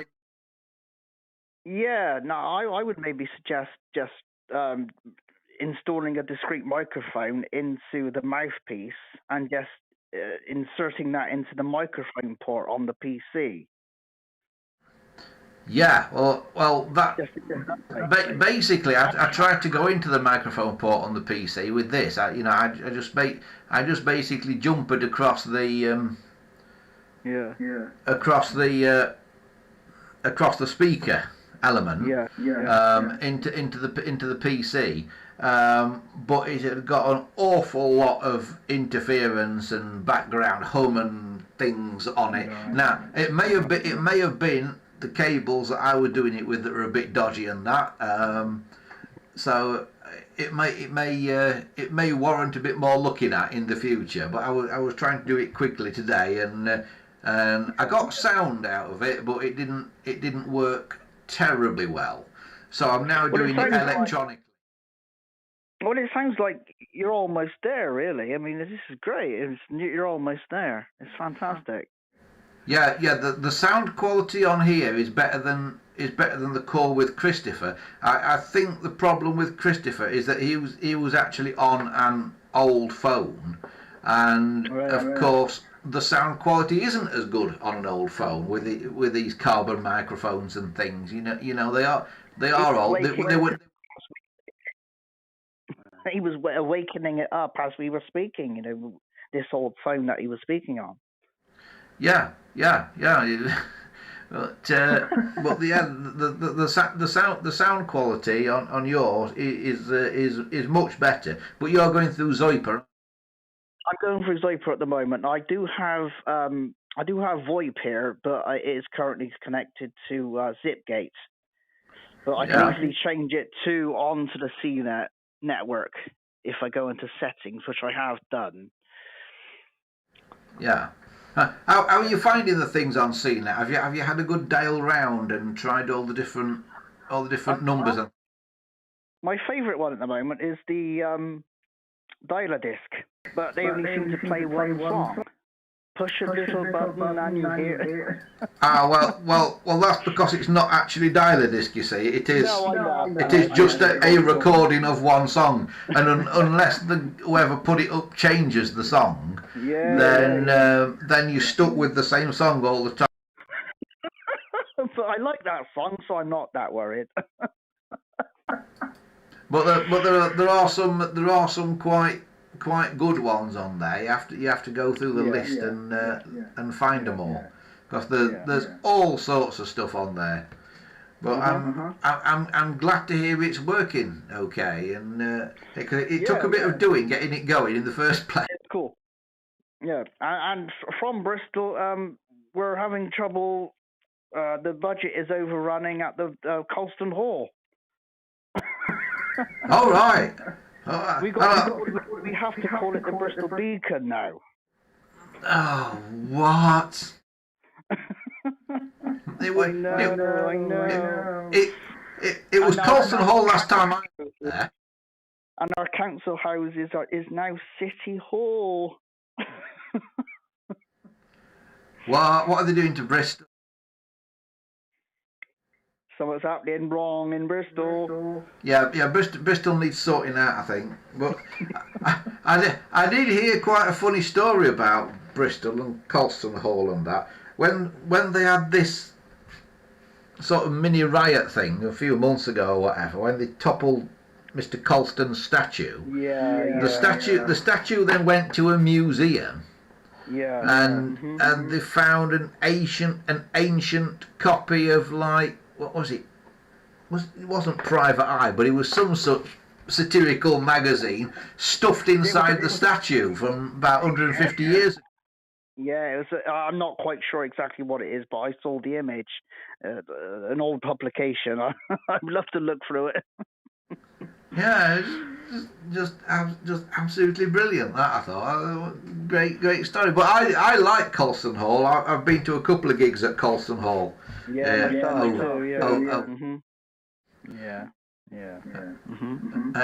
it's not true what they say. Not everybody in Bristol is a slave trader. No, of course not. No, of course not. But that's just what the media would have you believe, I think. I know. Yeah. Yeah, we like Bristol. It's a good place to go. Bristol. It's I love Bristol. got some- I've lived here all my life. It's home. I do love it to bits. Yes. Yeah. Have you ever been in the underground funicular thing? How do you mean? You maybe don't even know it's there. I know the underground in London. I'm not about the underground. No. In Bristol, there's an underground or was an underground funicular that went up the cliffs. You know. Oh, come on. Oh, the Clifton Rocks Railway. Absolutely. Yeah, that's it. Yeah, and apparently the BBC used it as a studio in World War II or something like that. Yeah, and to store their essential equipment and things like that. Yeah. Now, I've been reading up on that. That sounds interesting. That might be getting a visit when they have an open day. Yeah. Right. Okay. Well, Andy, I think everything is good, and I'm going to sign off now, and I wish you all the best. thank you very much. Nice to talk to you, Michael. And Nice to talk to you, Andy. nice to know it's all working well, and I shall be It's all working very well. watching this bit back with great interest to see how it's actually gone. And see what. I don't particularly like the sound of my own voice, so perhaps I'll give that a miss. Yeah, just watch it till 8 o'clock. Watch the first 2 hours and then skip the overrun bit. Yeah. Cheers, Michael. Nice to talk to you. We'll speak to you again soon. Yeah. Bye now. Bye now. Bye. Bye.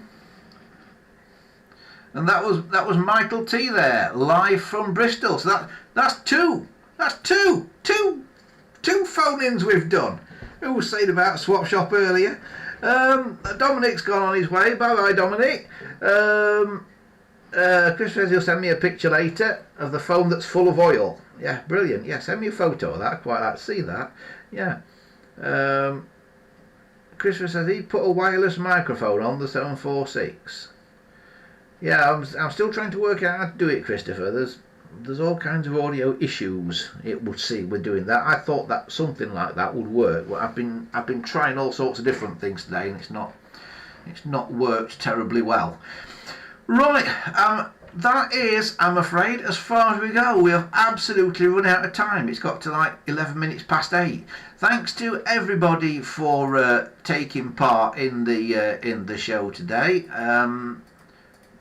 I hope you've all enjoyed it. We'll be back same time, same place next week around about 6 o'clock. Remember that you can go to our website if you want to find more content, andyshed.coldpress.net. And remember, if you've enjoyed this, how about supporting us on Patreon for just $1 a month, which equates to about 80p. Every little helps, as that famous supermarket says. You can find out more here, www.patreon.com/AndyShed. And if you want those brown yeoman cases that we were talking about earlier, you'll find them here, andysemporium.coldpress.net as well. So you'll find those in there. So that is about as far as we go for today. Thanks very much for watching, and as I say, we'll see you all next week. Remember, if you've not done so already, hit that like button and hit that subscribe button as well. Just because we're at 1,000 subscribers now, we do want to keep edging it up a bit, just in case a few of the older ones leave, sort of thing. So keep us above 1,000, and we'll see you next time. Bye for now.